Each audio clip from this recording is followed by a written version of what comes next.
Hello guys, मैं हूं संतोष जावरिया और आप देख रहे हैं अनुपम एजुकेशन चैनल। हमारे चैनल पर आपका हार्दिक हार्दिक स्वागत है। आज की इस प्रश्न पत्र के अंतर्गत हम आपको क्लास 9th के सोशल साइंस के क्वेश्चन पेपर को दिखाने जा रहे हैं जो 2021-22 में संपन्न हुआ है।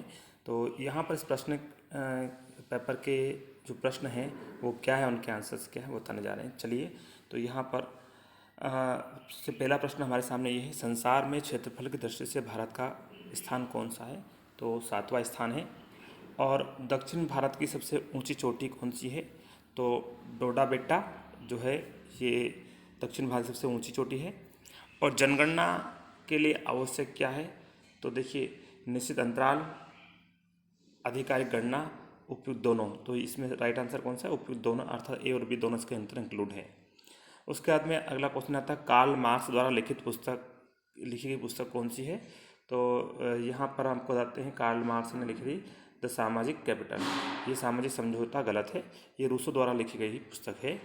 उसके बाद चलते हैं, भारत के प्रथम वन निर्देशक थे। तो यहाँ पर है डाइट्रिच बेहिंस, ये इसका राइट आंसर है। और उसके बाद में अगला क्वेश्चन हमारा ये है, भारतीय संविधान का निर्माण में कितना समय लगा था? तो 2 वर्ष 11 माह 18 दिन का समय लगा था भारतीय संविधान के निर्माण में। उसके बाद अगला क्वेश्चन है, मानसून शब्द की उत्पत्ति किससे हुई? तो अरबी शब्द से हुई है। उसके बाद में इंपीरियल फास्टेस्ट इंस्टीट्यूट की स्थापना कहाँ पे हुई है? तो देहरादून में हुई है। और उसके बाद में गुज्जर बकरवाल जाति के लोग कहाँ रहते हैं? तो जम्मू कश्मीर में रहते हैं। अगला क्वेश्चन हमारा इस तरह से, सबसे बड़ा लोकसभा निर्वाचन क्षेत्र तो वो कौन सा है? उत्तर प्रदेश है में है। और अगला क्वेश्चन आता है, लोकसभा के में बहुमत दल के नेता को कहते हैं? तो प्रधानमंत्री कहते हैं। और उसके बाद में भारत में हरित क्रांति की शुरुआत के दशक में हुई थी? तो 1960 के दशक में हुई थी। और कृषि भूमि नापने की मानक इकाई होती है?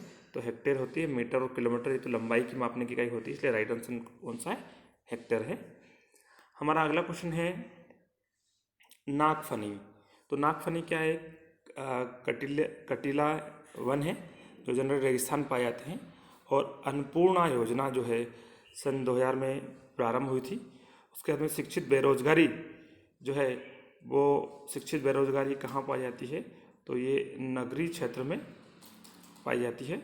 उसके बाद में बोल्शेविक दल का नेता तो लेनिन था। और उसके बाद में सार्वजनिक वितरण प्रणाली जो है वो है राशन कार्ड, इसका आधार है। उसके बाद में मध्य प्रदेश विधानसभा की सदस्य संख्या कितनी है? 230 है। तो इस तरह से ये जोड़ी यहाँ पर संपन्न हुई। अगला क्वेश्चन हमारे सामने सत्य से संबंधित है, अंडमान निकोबार द्वीप समूह अरब सागर में स्थित है? तो ये रॉन्ग है। उसके बाद में, क्योंकि ये आप लोग भारत के नक्शे में देखते हैं हम कि ये अरब सागर में नहीं है।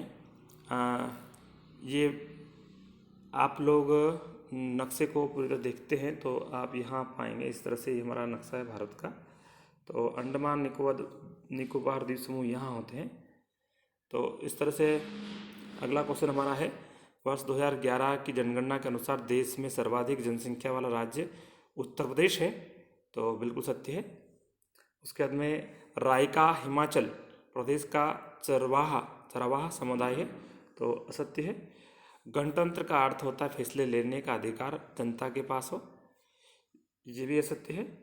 स्थायी पूंजी के उदाहरण औजार, मशीन, भवन आदि? बिल्कुल सत्य है। और अंत्योदय अन्न योजना निर्धनों में सबसे निर्धन समूह पर लक्षित है? बिल्कुल सत्य है। और इसके बाद अगला क्वेश्चन आप देख सकते हैं, एक वाक्य में उत्तर दीजिए, किस नदी को दक्षिण की गंगा कहा जाता है? तो गोदावरी नदी को दक्षिण की गंगा कहा जाता है। रॉयल बंगाल टाइगर्स कहाँ पाए जाते हैं? सुंदरवन राष्ट्रीय उद्यान में पाए जाते हैं। और हिटलर की प्रसिद्ध पुस्तक का नाम मेरा संघर्ष माई स्ट्रगल है। और भारत में मौलिक अधिकारों का संरक्षक कौन होता है? तो सर्वोच्च न्यायालय ने सुप्रीम कोर्ट होता है। जब भी किसी व्यक्ति के मौलिक अधिकारों को का हनन होता है या उसे वो प्राप्त नहीं होते हैं तो वो सर्वोच्च न्यायालय में इसके विरुद्ध कार्रवाई कर सकता है। पालमपुर को गैर राष्ट्रीय क्रियाएं गैर कृषि क्रियाएं लिखिए तो लघु विनिर्माण उद्योग, ये पालमपुर की गैर कृषि क्रियाएं हैं। किस प्रकार की जनसंख्या अर्थव्यवस्था की परिसंपत्ति होती है? तो शिक्षित अर्थव्यवस्था जो है वो जनसंख्या की अर्थव्यवस्था की परिसंपत्ति होती है। भारत में निर्धनता रेखा का आकलन किसके द्वारा किया था? तो NSO द्वारा, नेशनल स्टैटिस्टिकल ऑर्गेनाइजेशन द्वारा किया जाता है, राष्ट्रीय सांख्यिकी विभाग द्वारा संगठन द्वारा किया जाता है। तो इस तरह से आपने देखा कि ये क्वेश्चन पूछे गए थे और बाकी क्वेश्चन भी आप देख सकते हैं। निश्चित रूप से ये जिन विद्यार्थियों ने प्रश्न पत्र दिया होगा उनके प्रश्न पत्र ठीक रहे होंगे, इसे उम्मीद करते हैं। अच्छे मार्क्स उन्हें प्राप्त होंगे और आगामी वर्षों में आने वाले विद्यार्थियों के लिए भी ये प्रश्न पत्र एक मार्गदर्शन का कार्य करेगा। वो प्रश्न की तासीर को समझ सकते हैं, किस प्रकार के प्रश्न आते हैं उन्हें समझ सकते हैं और निश्चित रूप से आपके लिए आपकी जो तैयारी में सहयोगी रहेगा।